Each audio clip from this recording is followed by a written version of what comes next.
I would talk to North Koreans and they would tell me things and you just think, this is the craziest thing I've ever heard. How can anyone believe that? And then in 2022, you look around the world now and the example I will use is QAnon. You look at QAnon and you think, how does anyone believe this? And how can an entire society, because let's be honest, great swathes of American society have fallen under the trap of the whole conspiracy theory of QAnon. And ironically, I was actually writing about QAnon on January 6th, 2021. So while the US Capitol was under attack.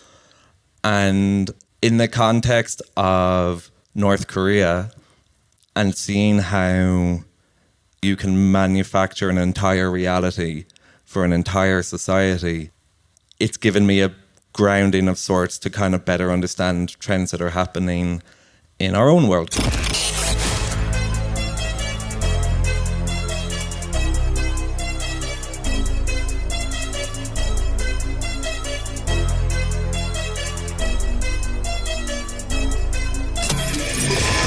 This is the Maverick Show, where you'll meet today's most interesting location-independent entrepreneurs and world travelers, and learn the strategies and tactics they use to succeed. And now, here's your host, Matt Bowles. Hey everybody, it's Matt Bowles. Welcome to the Maverick Show. My guest today is Connor Walsh. He is an SEO and content marketing expert and the founder of Banange Media, an East African-based digital marketing agency and publisher. Originally from County Cork in Ireland, he has been a nomad since 2011 and is currently based in Nairobi, Kenya. He has been to over 40 countries, including spending over 3 years on the continent of Africa. Connor is also the founder of the Digital Nomads in Africa community on Facebook, which now has over 2,000 members. Connor, welcome to the show. Thanks, Matt. It's an honor to be here. Man, I am so excited to have you here, brother. We should just set the scene. You and I are in person in Nairobi, Kenya. And just by way of background, we actually met at the Bonsco Nomad Fest earlier this year. You were from Ireland, and you and I just started talking. There's a few people talking, and I just remember the conversation really struck me immediately because you and I very quickly got into a discussion about Irish politics and Irish solidarity with different liberation struggles around the world, and then our nomad lives and all that kind of stuff. And I said, this is definitely a guy I need to keep in touch with. And as it turned out, you were coming back here to Kenya, and I was coming to Kenya. So we're now doing this interview in person today, and it's really good for me to be back in Nairobi. I was here for about a month in 2018 and super special city. I was really enamored with it then and definitely had been wanting to come back. So I'm now back here for my second time, but you've spent a lot more time than I have here. I know you've been to Kenya multiple times and you've now been in Nairobi for over a year this particular time in Kenya. Can you share a little bit about what you love so much? I guess first of all about this country, because I know you've spent time in different parts of the country, and why Kenya is so special to you. First and foremost, the Kenyan coastline is one of the most beautiful places in the world. Just everything you want, pristine white beaches, clear blue ocean, beautiful weather, green. Every time I go there, I forget just how vibrant everything is. And then also just the community, the culture, and all of that. And then as I was spending time here in 2017, I met a lot of Nairobians. And I just got this sense that there was a lot going on here. There's very creative, it's very international, it's very diverse, very entrepreneurial.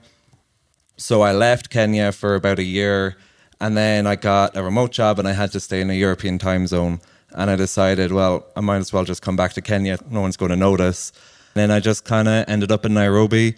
And what I love about Nairobi, the reason I end up here, basically for the last nearly 2 years now, actually, there's just a vibe here. There's just always something happening. You're really starting to see like a lot of things emerge all at once, like a really kind of strong creative community, a lot of political things happening as well. Like it's a society that I think in some ways is really starting to find its own identity and to kind of reckon with its past in really interesting ways. And then just this mix of the entrepreneurship, the creativity, the kind of politics and the culture around that, and how that all manifests in different ways. And there's just always something happening. It's a bit hard to find. You got to scratch under the surface a little. It helps if you know somebody who's in Nairobi, or you got to get into the right WhatsApp group, and then the whole city opens up to you, and there's all kinds of music. There's a big art scene. And then just the diversity. You know, Nairobi is the economic hub of East Africa. It's one of the main economic hubs of Africa in general. And you have a huge Somali community, Eritrean, Ethiopian, Rwandese, Ugandan, Tanzanian, Congolese, and then all the international expats from outside of Africa. I keep thinking about leaving, and then 3 months later, I'm still here. Yeah, it's a super special place. One of the things that I noticed as soon as I got here in 2018 was just the entrepreneur scene, as you mentioned. I mean, just walking into a co-working space and just seeing how this really is, this incredible entrepreneurship hub. And then just the art scene and the nightlife is absolutely incredible. And the diversity, to your point. You and I, this coming weekend, are going to go to a Bollywood event in Nairobi, and there's this incredible Indian community here. I mean, it's just really, really an amazing scene. We went to a stand-up comedy open mic night. One of my buddies that's here with me performed at it, so they've got that kind of stuff going on every week. Whatever kind of stuff you are into, whatever kind of music scene you're into, it's all here. I mean, this is a major, incredible, diverse international city that is just really exciting and electric to be in, I find. Even today, you were at an Eritrean coffee shop that I love, Kesh Kesh. Shout out to Kesh Kesh. And then we met at a specialty coffee place where it's just all expert filtered coffee, all the fancy shit that you get everywhere else in the world. And then, on Saturday, we're going to a big Bollywood extravaganza. Just this weekend, I was at a deep house night in a basement of a shopping mall just down the road from us. And just every weekend there's something to do, and it's completely different. Yeah, it's a super, super special place, man. Well, Connor, I want to go back and do a little bit of your background and give folks a little bit more context in terms of the journey that eventually brought you here where we are today. Can you share a little bit about where you grew up and what sort of that context was in the cultural experience of your upbringing? Sure. So my upbringing, I grew up in a small town in Ireland, about 16,000 people, I think, just outside the second biggest city, Cork. Second biggest by Irish standards is, a couple of 100,000 people. Halfway between an airport and a harbour, which was kind of a defining aspect of my childhood because I was always yearning to be on a plane or a boat out of there. But in many ways, my childhood was in some ways kind of a classic cliched tale of dysfunctional suburban family, a lot of arguments. My parents split up when I was 2. There's a lot of problems around that. So I grew up in 2 very dysfunctional, unhappy households. But then at the same time, by Irish standards, it was quite atypical. I went to a very diverse school in my area. So at the time, the church was still a huge part of our lives and a part of the governance of the society. And most of the schools were run by either the Catholic and the Protestant church. And at the time, you could deny a child attendance in your school based on religion. I don't know how enforced it was because I was a child myself.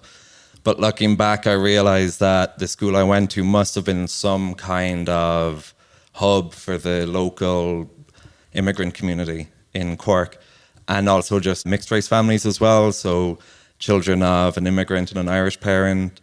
And then it was the 90s when the boom times in Ireland were just starting to take off. I know you were there at the same time. So you started to get the first real kind of waves of immigration to a country that normally it's the other way around. Everyone's leaving. Yeah, exactly. I was there 97, 98 was my junior year in college, and I studied abroad at Trinity College in Dublin. And I was based there for the whole year, which was an extraordinary year to be there for a number of reasons, not least of which that was the year that the Good Friday Agreement was negotiated and signed.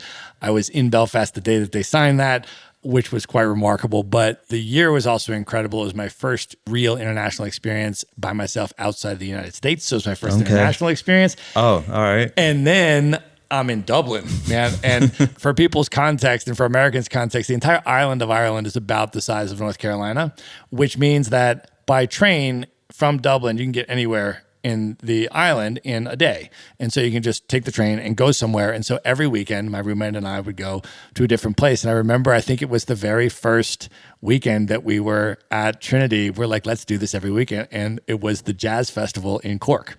And so we went out for that. And it was one of my fondest memories, going to your county, man. Yeah, I mean, I left when I was 21, so I didn't really get to experience Cork as an adult. We had plenty of fun when we were teenagers, but maybe the less said about that, the better. When you think back on your upbringing, what developed and inspired your interest in world travel initially? So 100%, it was my mother. My mother loved to travel.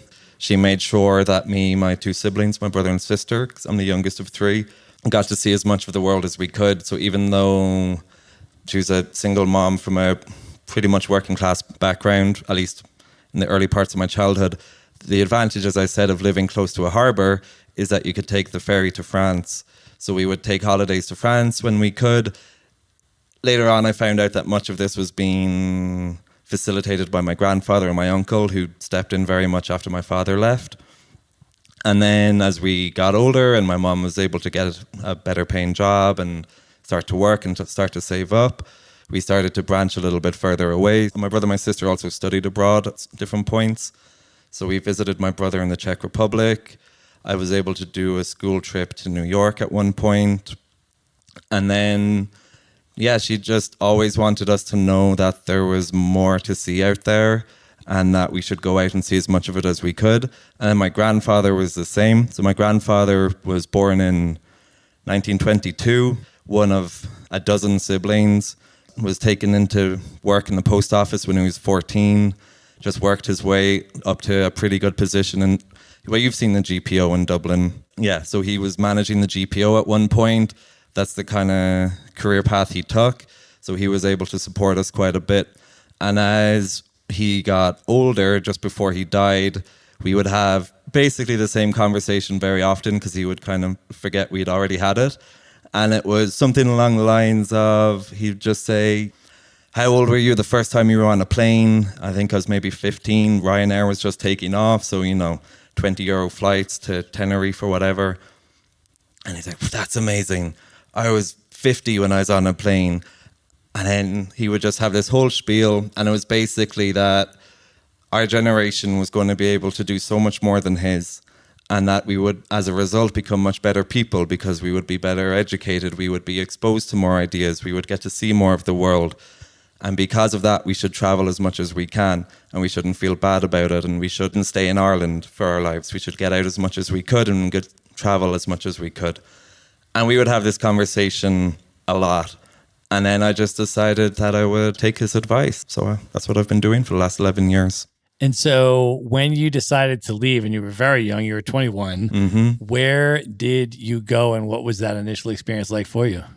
So actually, the first time I really left, I was 20. I did 3 months in Southeast Asia. I was backpacking around Southeast Asia.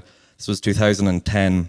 I was still in college at the time, and I went to a college travel agent. I had a little bit of money, and I booked a return flight to Bangkok, because at the time, Thailand was still pretty esoteric. There wasn't really travel bloggers that I was aware of at the time. It was about as far away from Ireland as I could get culturally and geographically. So I booked a flight and I bought Lonely Planet Southeast Asia on a shoestring, which I don't know if that even exists anymore. I did 2 months in Southeast Asia and I just absolutely fell in love. I fell in love with the region. I can still remember the first day walking down the street in Bangkok and just everything about it was just so overwhelming, but it just felt invigorating.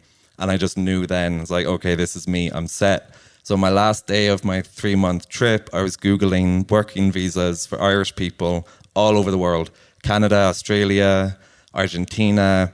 We're very lucky that Irish people can basically go and work anywhere we want. It's one of the many benefits that we enjoy as being part of the EU and other opportunities. So yeah, I went back to college for 1 year, and I think 1 month into my first semester, I had booked a flight back to Bangkok. And then I got a working holiday visa in Australia. So 9 days after I finished college, I flew to Bangkok for 3 days, got a visa to Burma, Myanmar, and then I spent about a month there, went back to Thailand, and then I moved to Australia for a year. Well, I know you have now at this point spent probably a good couple of years in Thailand, and I know that that is a really special country for you. Can you talk a little bit about what some of your top highlights or memories or experiences have been in Thailand and why you love it so much? Thailand is As you said, for me, it's a very special place. I've been talking about it a lot recently to people because they're curious about it. I lived in Thailand and the rest of the region, like Cambodia, Malaysia, and that, for about a year and a half. When I turned 23 in Thailand, and I was volunteering at a backpacker hostel in Koh Tao. And, you know, spending many of your formative years in Thailand is a very profound experience. Not in the way that everyone's thinking, like the kind of new agey woo-woo side of things, that cliche, which is there, and that's great. And some people indulge in that. But for me, coming from Irish Catholic society, there's a lot of shame, repression, judgment, all kinds of issues. And to get to Thailand, for better or worse, I was able to finally just explore every side of my personality and do so in a way that was safe and comfortable. You know, working in a backpacking hostel when you're 23 and single can be a lot of fun, but it's also just a really interesting environment to learn about yourself. And then you're in Thailand and you're hanging out with Thai people. Like all my friends in Thailand at some point were Buddhist monks earlier in their lives. So even if you're like shit-faced at 3 o'clock in the morning, you're just having the most profound conversations of your life. And if you've had a breakup or, you know, you've come in from trauma or you've anything and you just open up and you might not remember the conversation the next day, but you're clearer, you feel better about yourself. And it's just a very welcoming environment. It's a very open environment and society. Obviously, nowhere is perfect. But for me, it was just a place to really kind of come into my own and to learn about myself. And then also just have some amazing experiences. Like it was a lot of fun, as I was saying. I got to learn to dive. I went diving with sharks at one point, which was just one of many incredible experiences. I got to go to Loy Krathong. I don't know if you've been to the Lantern Festival in Chiang Mai, Songkran, you know, a 5-day water fight for New Year's Eve, and like a whole country just turns into a playground. And the food and the culture and the history, yeah, all of it. And I haven't been in Thailand in a few years, but it's always got a place in my heart. Well, you've done a number of interesting side trips around Asia as well. You've gone to a lot of different places. One of the places that you went was to North Korea. Can you share a little bit about what that experience was like? Yeah, Valentine's Day 2014. My girlfriend at the time really appreciated that I spent it flying to Pyongyang and left her behind in Kuala Lumpur, actually. But it was, 10 days in North Korea. It was a trip. It used to be a lot easier. I don't think it is so much anymore. But it was hanging out in Thailand. I'd just gotten a tax return from a year in Australia, so I had a little bit of money to burn. And I met a couple of people who had just been to North Korea, and they were telling me about it, and I was absolutely fascinated. So they put me in touch with a tour company, and away I went. North Korea was the most memorable week of my life, probably. It's a trip where, you know, you got to kind of leave everything at the airport and just be a sponge and just kind of accept everything that happens. And, you know, you can poke and prod and talk to people, but you're only ever going to learn so much. You're basically in a George Orwell novel for about 2 weeks or a week. It's surreal. I was there at the time. So 2014, Kim Jong-il had just died very recently, and I was there for his birthday. So we went and like every communist state, they roll his body out and you go and you bow down at his feet and you pay your respects to one of the most evil men in history. And then you go to all these celebrations in his memory and you take part in, I went to a street dance and we went to gymnastics demonstrations. And then they had just tested one of their first nuclear bombs. So that was a huge celebration. And then they had also just released a satellite into space that, as far as they knew, went very well. But I think in reality, it was not as much of a success as they had been led to believe. And you just spend your time in this surreal fever dream of what feels like utterly bizarre propaganda. They wheel you out to, You go to these factories that are meant to be the kind of pinnacle of production and economic activity, but you can tell they were just turned on an hour before you got there. And by the end of the week, you just can't really tell what's reality anymore. You're in a shop and you don't know if everyone else is in there as an actor. You're going to eat out at restaurants and you're having the most delicious food you've ever had in your lives in a country that's just a raging famine going on.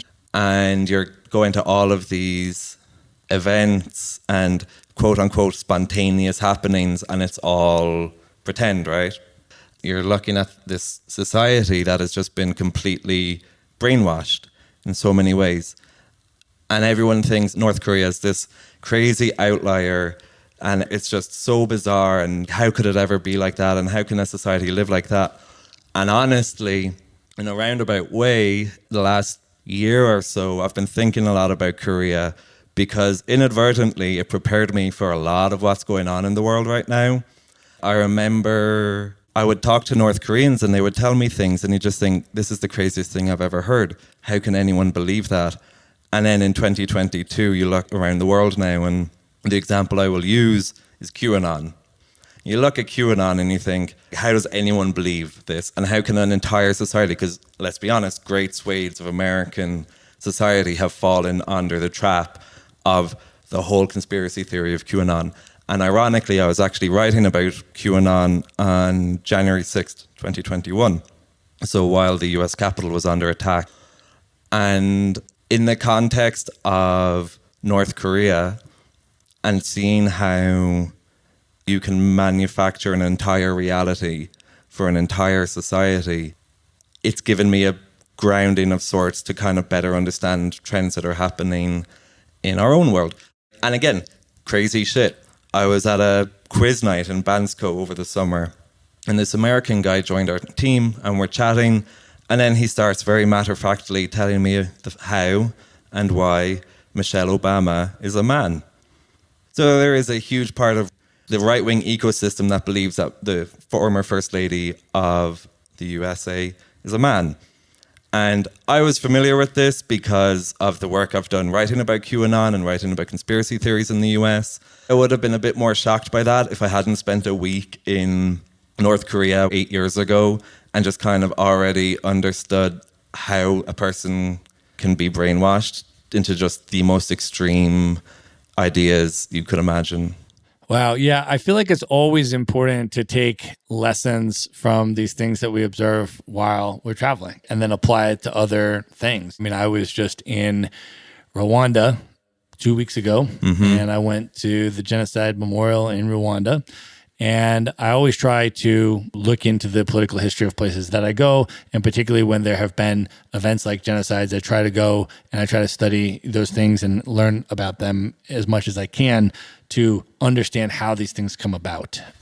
And any genocide museum that I've ever been to will trace the lineage and the history of what it was like before, and then how it evolved to the point where enough people were convinced to carry out this genocide. Because when you hear about that, you're like, how? It's the same thing you're saying with North Korea. How possibly could an entire society or this enormous segment of society be convinced to carry out this level of atrocity?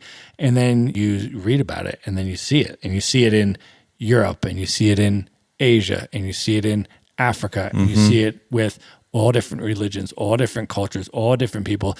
And you realize there's absolutely nothing religiously, culturally, racially, geographically, or otherwise specific about this at all. It could happen anywhere, at any time, in any society, to anybody. And you really need to pay attention to the warning signs and to understand how it comes about.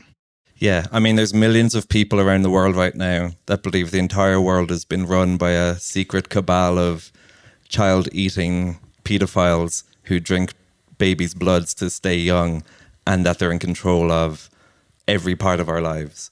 And that sounds crazy, right? But literally millions of people believe that, or believe certain aspects of that conspiracy theory that they don't even realize. Like, it's seeped into so many different communities. And if you haven't, like you're saying, seen where it comes from, you don't even realize it's happening. And then all of a sudden, everything blows up. Yeah, and it's also was very telling to watch the last couple of years through the COVID pandemic about how conspiracy theories were propagated by trying to get sort of a foot in the door with different types of communities, right? Like you and I were just talking about the anti-vax conspiracy theories about the COVID-19 vaccine or whatever, and trying to get the foot in the door with maybe the part of the spiritual and wellness community around that. And then once a certain segment subscribes to this particular anti-vax conspiracy theory, pulling them in then down this rabbit hole into these other related right-wing politics and other conspiracies and things like that, and trying to sort of advance this larger thing. And it's just been really remarkable to watch that in motion, to see how it unfolds. Yeah. When I was in North Korea, one of the things you would hear very often is how the Japanese were kidnapping North Korean children and selling them to Americans. And there's so much propaganda around that. You go to an art gallery and they've produced paintings that are like tributes to the children that have been kidnapped by the Japanese and then sold to the Americans. And it's pinpointing the biggest concern many people will have, which is obviously the well-being of the children in your society. And you can see that same thing happening with QAnon. Hashtag Save the Children is a pretty harmless hashtag, and I think it's also a charity, but that's also one of the biggest QAnon hashtags, right? And then you start to see it in everything, and you start to, like, just little by little, and you see it with a lot of politics at the moment, especially, let's say in the US, like a lot of the divisiveness is around they're coming for your children. They're coming for your children. And if you can tap into that fear, you can push people into some pretty dark places. Absolutely, man.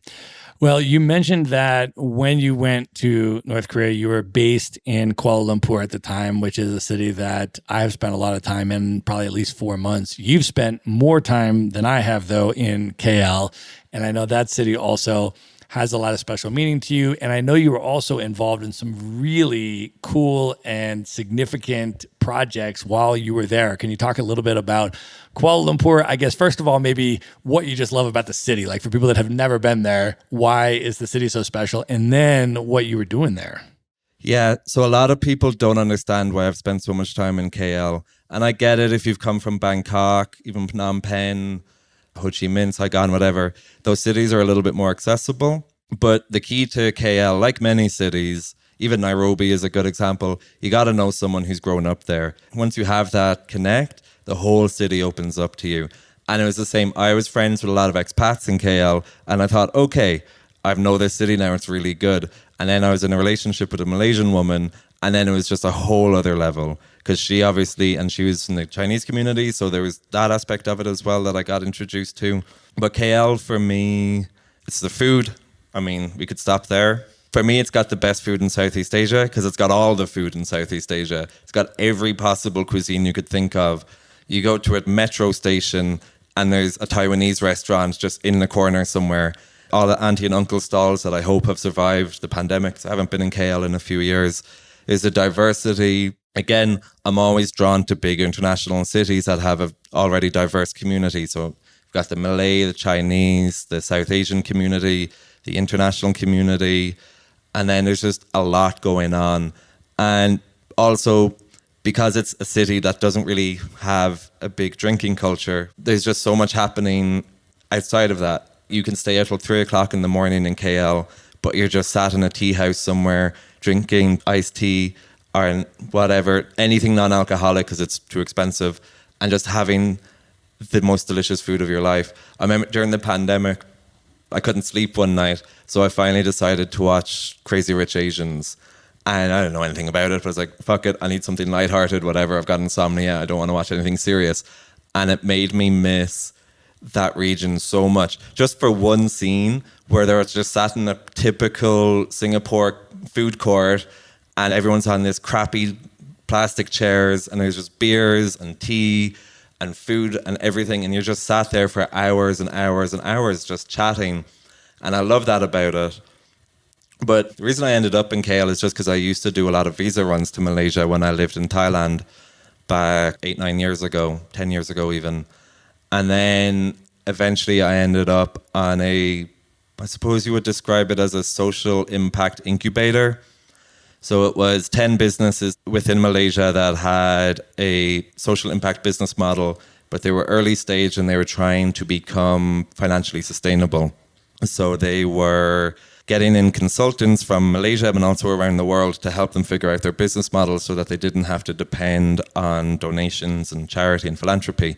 And I was introduced because at the time I spent a lot of my 20s working in hospitality, and there was a cafe that was trying to open that was pay-as-you-feel restaurant. So one of those places you just go in and you decide how much the food is worth. And also a zero waste restaurant. So they were trying to get food donations from restaurants, retailers, all of that kind of thing, and then produce the food out of that. And then through that, supporting the homeless community, because there is a huge homelessness issue in Kuala Lumpur and there's no support for them. The government and the police are very antagonistic towards that community, like in many places. So yeah, I was invited through a series of coincidences to join, to use my hospitality background to help this cafe reach sustainability. But it was very early, it hadn't even opened yet. And that particular project fell through. So then I was tasked with creating a business plan for a walking tour company in Kuala Lumpur, because there wasn't that many, but it's actually, again, if you don't know your way around KL, it's not very interesting. But once you know your way around KL, it's utterly fascinating. The history, everything about it, Chinatown, everything that the background around that, the mining community, just the fact that it's only about 120 years old as a city, but it's just grown so much in that time. So we were building this walking tour company, and the idea was that we would hire members of the homeless community, because many of them speak English. Malaysia, one of the official languages is English, train them as tour guides, and then use it as an internship or something, paid obviously. And we were building this business model, and it was going really well. I was getting mentored by a former investment banker in London on how to build financial projections and all of these kind of things. There was two kind of contradictory lessons from that experience. One of which was that you could build a social good into a very profitable business model. I had always thought in the past that philanthropy or charity or whatever is something you do once you're old and rich and you give it all away, or you donate to charities, or you donate to art galleries, or whatever it is. I didn't realize that you could build a sustainable business while also having a positive impact on a community, and particularly a disadvantaged community. The other parallel track to that was that I actually had a really negative experience on this, because I have had a lot of struggles with mental health in my life. And that year, I was about 26, was when everything kind of started to unravel. But also I was with a lot of self-proclaimed change makers. And many of these self-proclaimed change makers, for reasons too complicated to get into on this podcast, decided that they were going to sabotage my experience on it. And they succeeded to some degree, because the two projects I worked on did not succeed. And I learned that, unfortunately, that in the development world and the kind of social impact world, it's not always as rosy as people make it out to be, which has also prepped me somewhat for living in East Africa, because it's a whole conversation that's happening here at the moment. And I just learned that you can portray yourself and your work with one narrative, and you can define that narrative, but that narrative can be utter bullshit. And one of the people who instigated this campaign against me at the time has since apologized. So I do actually know that this was happening. But it was two conflicting but very important lessons that have kind of informed everything I've done since in many different ways. And definitely it was one of those inflection points in your life where you're going in one direction and then you're just zigzagged off to another. Well, I know that soon after your Kuala Lumpur experience, you ended up moving to Kampala, Uganda, and that was also a really significant and pivotal experience for you. Can you talk about your time in Kampala? Sure, yeah. So first of all, I never had any intention of coming to sub-Saharan Africa. This was 2017. It just wasn't on my radar. A lot of misconceptions that I didn't even realize I had, even as someone who would identify as pretty worldly and progressive. But yeah, I turned up in Kampala and it was an intense experience. I was there for about 6 months. I was managing a backpacker hostel. And I remember one night, this is kind of, again, going back to almost like one of those inflection points. I was cooking dinner for my guests. And like a backpacker hostel in Uganda is not like a backpacker hostel in Europe, Australia, Southeast Asia. It's a very different crowd. You've got peacekeepers coming in from the DRC. You've got development workers. You've got shady people. You've got guys who are just cycling around Africa by themselves. You've got people coming in from all of these countries that I just had no comprehension of. And I'm cooking dinner for everyone one night and I'm hearing about Ethiopia. I'm hearing about the DRC. I'm hearing about Rwanda, Kenya, Tanzania, Malawi, everywhere. Sudan. Sudan was the big one. I kept hearing about Sudan and how incredible Sudan was, and women who were saying Sudan as a solo female traveler was the most incredible experience they had had. Which just, if you want to talk about cognitive dissonance, a woman saying they had this incredible experience in Sudan with everything that I thought I knew about Sudan just blew my mind, which is why I ended up there a few months later. So going back to the start of the conversation, kid from a broken home, all of that kind of thing, I had struggled with a lot of mental health issues. So I started drinking when I was 14 and didn't really stop. And then I got to Kampala, and basically the combination of my job, the isolation that I was experiencing because I was very far from anything that was even vaguely familiar to me, and then also the expat community in Kampala, it's a lot of booze because you don't really have much else to do, and everyone's getting paid very well to not do much and pretend like they're doing a lot. And I just, over the course of 6 months, kind of basically imploded. And yeah, everything that I had been avoiding dealing with for, I was 27, so basically 27 years, finally caught up with me. And my life fell apart. I ended up full-blown alcoholic. When you talk about addiction, everyone has a bottom. Kampala was my bottom. Drinking every night, blackout most nights, and then getting up and working.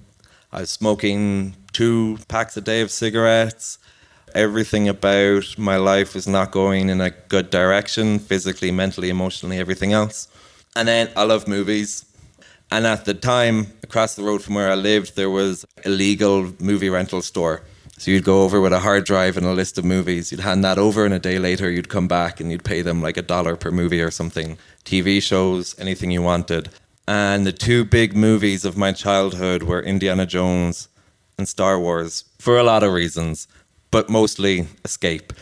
Escape from my childhood, escape from Ireland, escape into galaxy far, far away, whatever. And at the time, Rogue One, a Star Wars story, had come out, which is a spin-off. I don't know if you've seen it. It's a pretty good movie. It's not incredible. It's the best Star Wars movie, which I'm sure some people will debate me over. But the whole point of the movie, without giving anything away, is that it's like hope in the face of hopelessness, right? It's a very fatalist movie. So yeah, one night I'm in Kampala, I'm drinking, I'm getting blackout drunk. Again, I go home, I've got nothing to do, I don't want to sleep. So had a lot of insomnia at the time. So I sit down and put on Rogue One, a Star Wars story. Can't really remember what happened. All I know is I was probably crying for like 60% of the movie, even though I had seen it already like 2 or 3 times. And then I woke up the next day and I haven't drank alcohol or smoked a cigarette since. Wow. Reflecting back on that, what was the explanation for that? How did you do that? I have no idea. Somewhere deep down in my subconscious, something was just saying, this has to stop. We can't do this anymore. Maybe it was just the right movie at the right time, but there was something about that night, there was something about that cocktail of experiences that, yeah, something clicked. And 5.5 years later, here we are. That's incredible, man. Congrats on that, bro. Thank you. I want to follow up on the Sudan experience. So you learned about Sudan when you were in Kampala from folks that had been there, and then you decided to travel to Sudan. I have never been to Sudan, and for me and others that have never been there, what was Sudan like, and what was your experience like there? After North Korea, you can't go any more extreme than that. Everything after that is just like, yeah, fuck it, I'll go to Sudan. What's the worst that could happen? And I started to learn about it. I'm not such a trailblazer. People had been. There's plenty of blogs of people who had backpacked there. As I said, I met a lot of women who had been there and had told me a lot about it. And it just sounded this incredible country that had been completely overlooked. Obviously, it's very well known for the Darfur and a lot of the history and a lot of the challenges that it's had. But I was starting to hear about this whole other aspect, like it's full of pyramids, for example, older pyramids than Egypt. It's essentially the birthplace of human civilization. Like if you want to talk about where we first stopped and started building things, you're talking about the Nubian culture and Sudan. Yeah, so I went there the week I turned 28, got to Khartoum, and I was just immediately embraced by everyone who's there. You hear a lot about the friendliest people in the world. Everyone says this country, that country is the friendliest people in the world. But in Sudan, there's a warmth. There's just a warmth and a generosity to the spirit of people there that is absolutely incredible. So on my 28th birthday, there's also a really big Muslim community there. I don't know if you know much about Sufism. So some people will be familiar with Sufism as the guys in Turkey who spin around in circles and it looks very nice and refined.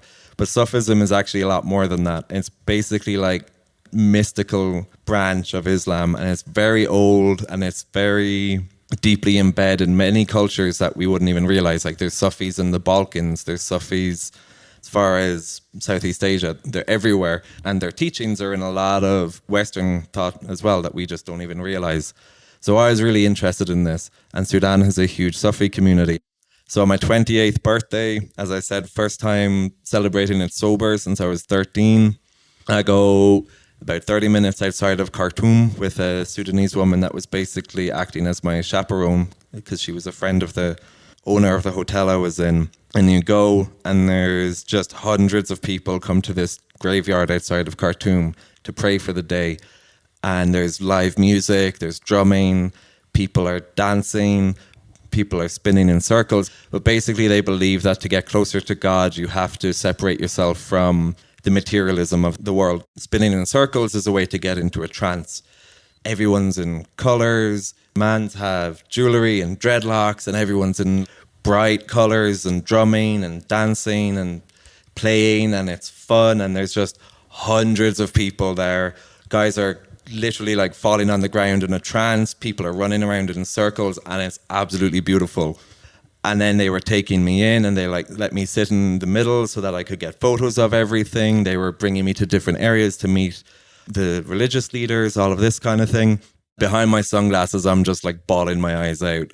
One of the reasons that I struggled so much, and one of the reasons I left Ireland, is I was raised by a single mother and my grandfather died on my 18th birthday. And then my mother died a year later, just before my 19th birthday. So now we go a decade ahead. I'm 28, and it's 10 years since the start of the worst year of my life. And I'm sat in a graveyard in Khartoum, surrounded by like 400 people dancing and singing and drumming, and just one of the most profound, powerful experiences I've ever had. And then we go back to the hotel, and they've cooked dinner for me because I hadn't told anyone, because I don't celebrate my birthday. I don't tell anyone about my birthday because it's not an easy time for me, let's say. And we go back, and there's this big stew waiting for me, and the owner of the hotel and the staff, and we all sit and we have this lovely dinner together. And then the next day, so about 3 hours north of Khartoum, there's this series of pyramids called Meroe pyramids. They're 2,000 or 3,000 years old. Far older, I think, than anything in Egypt. Smaller, but much, much older. And they're just on the side of the highway 3 hours north of Khartoum. So I decided I'm going to go spend the day there. And then I had heard you could spend the night because there's a hotel there. So I get on a bus, get out of Khartoum, but there's an interesting counterpoint I learned in Sudan, that as friendly as everybody is there, the bus drivers kind of balance it out a little bit. They're not the easiest to deal with. And okay, as an ignorant English-speaking tourist, there's some communication issues. One of which is they would not let me off the bus. So we're coming up to the pyramids. I can see them. We've passed them. They're gone. We're 5 kilometers away. We're 10 kilometers away.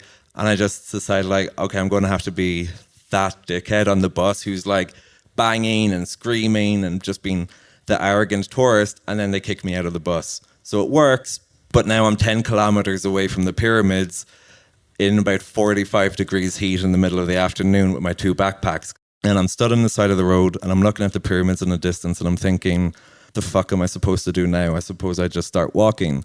And right as I'm about to start walking, this car pulls up and there's this elderly couple in it with just enough English and like, young man, what are you doing? They're just driving and then they come across this white guy in the middle of the road in like the middle of the afternoon in all black, just kind of looking around clueless. And like, I'm going to the pyramids. Like, what pyramids? Like, the ones off in the distance. Like, oh, okay, get in. They were a Syrian couple. They were driving from Khartoum to Damascus. They were in their 60s, I think. And as we're driving to the pyramids, they're just in guffaws of laughter at me. In between, they're asking me my life story and everything. And then they said, like, do you want any tea? Maybe, but how do you have any tea in this car? And then I look down, and in between the passenger and driver seat, they have a full ceramic tea set with fresh mint tea, glass cups, everything, steaming hot tea. It's the kind of thing, this is what I love about like North Africa and the Middle East. Just, of course, they're just driving through the desert, drinking tea, picking up some rando on the side of the road and dropping him off at some pyramids. So I get to the pyramids, and then we walk around. It's really nice. I meet some other tourists from Khartoum and everything. We're all taking pictures with each other. And these pyramids are amazing. Like, there's no one there, so you have them to yourself. And then at the end of the day, I come back to the ticket office and I say to them, okay, like, the hotel? And they said, no hotel. There has to be a hotel. Like, not in September, because no one's crazy enough to go to Sudan in September, so there's no hotels open. But I wanted to spend sunrise at the pyramids, so I needed to be close by. Closest hotel was 3 hours away. Wow. So that wasn't going to work. So we're having this conversation. I'm like, where can I stay? They say, you can stay here. Yeah, but there's no hotels. Yeah, but you stay here. But where? Pointing at the ground, you can stay here. So long story short, they let me spend the night at the pyramids. So I give my backpack to the ticket guy. He puts it in the ticket office. He locks the ticket office. So all my stuff is safe, but I don't have any food or water. So there's a camo guy there waiting for all the tourists who aren't even there. So he takes me 4 kilometers to a petrol station where I stock up on all the water and the snacks that I can find for the night, because Sudan's like 45 degrees during the day and a nice cool 39 at night. So you're just huffing water the whole time. And then I take a camel back, another 4 kilometers, my first time on a camel, which was an uncomfortable experience, as I'm sure many people are familiar. And then the camel guy goes home. And then I just spend the night at the pyramids. Wow. By myself, in the desert, perfect, clear blue sky, that kind of sky you can only get when you're in the desert. There's no way of saying this without sounding just cheesy as fuck, but it's like 3,000-year-old pyramids, the birth of human civilization. And then at the same time, you've got satellites going around all night.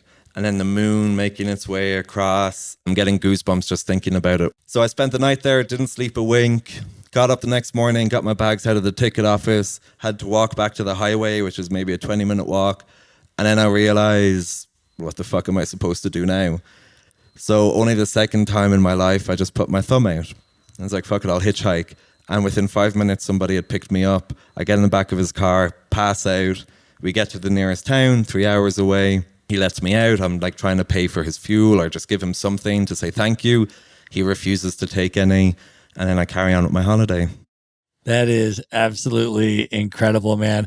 While I have never been to Sudan, I have been to the portion of Nubia that is in southern Egypt. So Nubia was divided by that border. And if you go down to the south of Egypt into Aswan, this is Nubia. And I stayed in a Nubian village right along the Nile with the Nubians in Aswan. And I have been telling people ever since that they are perhaps the kindest human beings on the planet of Earth, and just blew my mind with their hospitality and their indescribable sweetness. And as I said, I've never hitchhiked. I'd been traveling, I don't know how many years at that point. I'd never thought to just put my thumb out and see how it goes. But in Sudan, I was finally inspired, like, okay, I'm just going to see what happens. That's incredible, man. Well, one of the other places that is super high on my list in Africa that I have not yet been to, where you have spent some time, is Ethiopia. Can you share a little bit about your experience in Ethiopia and some of the highlights from that trip? So I flew up from Nairobi in January, and I was coming up to the Ethiopian Orthodox. There was 2 holidays. I can't remember exactly which ones they were, but I think it was Easter and New Year. So big festivals, and that's what I wanted to be there for. Hundreds of thousands of people travel. And the thing about Ethiopia, when you're coming from the rest of East Africa, as everyone will tell you, every day that you're there, they were never colonized. It should be like the official tagline of the country. And it's kind of true, and it definitely informs your experience there. There's a lot of issues being a white guy in East Africa and other parts of Africa and other parts of the world. I just by definition experience a lot of very toxic privilege and kind of benefit of the doubt, and it can be a pretty easy experience. It's not something I'm very comfortable with, but it's something you just have to kind of reckon with every day. And then you get to Ethiopia and they don't give a fuck about you. They do not care. I'm very used in Kenya and Malaysia and other countries of people coming up and taking a photo with me. I've had people take photos of me without even realizing. Like, I was on my phone one day in KL and I look up and I'm the centerpiece of a student photo with 20 people that they had just gathered around me. So then you get to Addis Ababa and people are coming up to you and like, you'll take a photo. And I'm like, okay. And I'm getting ready for the selfie and they look at me and go, not with you. Do you take a photo of me? So this was the first thing you notice. It's Ethiopia. The history is very complicated, but there's just so much culture there and it's so old. They have so much pride in it. And unfortunately, that's not something you see very often in this region, that it's not being tainted by European imperialism in some way. I've been told it's inferior. I've been told like, you can't celebrate it, you can't speak your own language, whatever. In Ethiopia, with touches of nationalism and other issues, but there is just a genuine love for their culture. And I did get to experience quite a bit of it. So you're going around to all of just these incredible ancient sites, like 900 years old churches, just spectacular scenery. It's a beautiful country. I was hiking, 4,000 meters and up in the Simeon Mountains, and you're just looking out at this expanse. Africa in general is huge, but Ethiopia, you really feel the expansiveness of it. Again, I'm going to be constantly going back to the culture and how rich it feels. So one of the famous places is Gondar. They have these churches built into the ground. That was what I was referring to, the 900-year-old churches. And they're built out of rock underground. So you have just one solid rock, but they've carved a church out of it. And you go into it.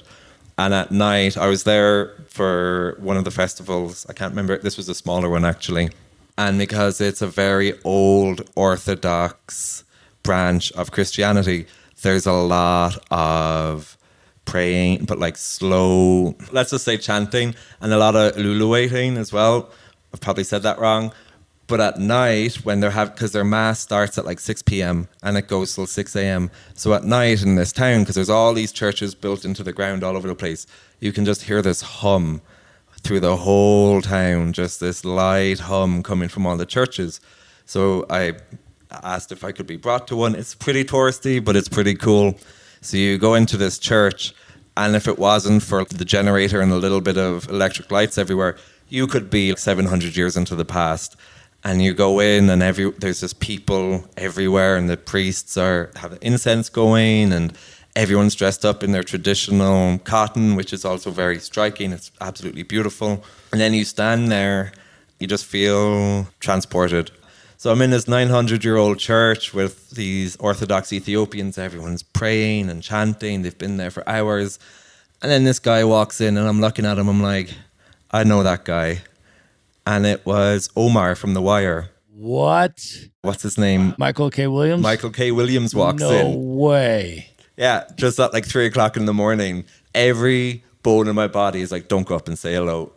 But he just rocks in with his crew. There's like 4 of them, and they're just kind of hanging out, and he's taking pictures, and I'm next to him. We kind of look at each other. I'm just going to leave you be. And then, I found out afterwards, I go on Instagram, and he's doing this whole big trip of Ethiopia. It's not important, but it was a nice little touch to just, it's always nice to see a celebrity where you don't expect them, and especially someone of that caliber, let's say. Wow, that is incredible. All right, we're going to call that the end of part 1. Be sure to tune in to the next episode to hear the conclusion of my interview with Connor Walsh. Good night, everybody. Be sure to visit the show notes page at themaverickshow.com for direct links to all the books, people, and resources mentioned in this episode. You'll find all that and much more at themaverickshow.com. Learn how Maverick Investor Group can help you buy cash flowing rental properties in the best U.S. real estate markets, regardless of where you live. Schedule a free phone consult today at themaverickshow.com/consult. Now you can buy rental properties with tenants and local property management in place, so you don't have to be a landlord or a rehabber. To get your questions answered and discuss how Maverick Investor Group can help you meet your real estate investing goals, schedule your free phone consult today at themaverickshow.com/consult. If you like podcasts, you will love audiobooks, and you can get your first one for free at themaverickshow.com/audiobook. Whether you want the latest best-selling novels or books on investing, business,